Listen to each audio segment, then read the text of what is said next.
സംസ്ഥാനത്ത് ഈ മാസം 9 മുതൽ ട്രോളിംഗ് നിരോധനം ആരംഭിക്കാനിരിക്കെ മീൻ വില കുതിച്ചുയർന്നു തുടങ്ങി. 2 ആഴ്ച മുമ്പത്തേക്കാൾ വില കൂടുതലാണ് ഇപ്പോൾ.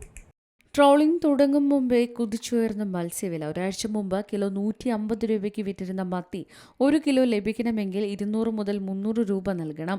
ചില്ലറ വിൽപ്പന മാർക്കറ്റുകളിൽ എത്തുമ്പോൾ 10 രൂപ മുതൽ 20 രൂപയോളം പിന്നെയും കൂടും. നിലവിൽ മാസങ്ങളായി മത്സ്യം കിട്ടാത്ത സ്ഥിതിയുമുണ്ട്.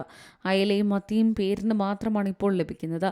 കാലാവസ്ഥാ വ്യതിയാനം മൂലം മീനുകൾ ആഴക്കടലിലേക്ക് നീങ്ങിയതും തൊഴിലാളി ക്ഷാമവും ഇന്ധന ചെലവ് വർദ്ധിച്ചതുമെല്ലാമാണ് വിലക്കയറ്റത്തിന് കാരണങ്ങളായി തൊഴിലാളികളും കച്ചവടക്കാരും പറയുന്നത്. ട്രോളിംഗ് ആരംഭിക്കുന്നതോടെ വില ഇനി ഉയരും. നെത്തോലി മുതൽ അയക്കൂറ വരെ വില വർദ്ധിച്ചിട്ടുണ്ട്.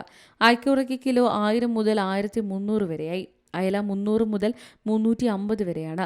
ചെമ്മീനിന് 350 മുതൽ 500 രൂപ വരെയാണ് മാർക്കറ്റിൽ വിലയുള്ളത്. പൊതുവെ മാർക്കറ്റിൽ വലിയ ഡിമാൻഡുള്ള ആവോലി, പഴന്തി, കേദർ തുടങ്ങിയ വലിയ മീനുകളൊന്നും ഇപ്പോൾ കിട്ടാനില്ലാത്ത സ്ഥിതിയുമാണ്. മത്സ്യത്തിന്റെ വലുപ്പത്തിനനുസരിച്ച് വിലയിലും മാറ്റം വരുന്നുണ്ട്. മത്സ്യലഭ്യത കുറഞ്ഞതോടെ കഴിഞ്ഞ 1 മാസമായി തമിഴ്നാട് ഉൾപ്പെടെയുള്ള ഇതര സംസ്ഥാനങ്ങളിൽ നിന്നുമുള്ള മീനുകളാണ് പ്രധാനമായും വിപണിയിലെത്തുന്നത്. ഇവയ്ക്കും തീ വിലയാണ്. News desk Malayalam news. ഏറ്റവും പുതിയ വാർത്തകളും വിശേഷങ്ങളും വിരൽത്തുമ്പിലറിയാൻ സീ മലയാളം ന്യൂസ് എല്ലാ ഡിജിറ്റൽ പ്ലാറ്റ്ഫോമുകളിലും ലഭ്യം.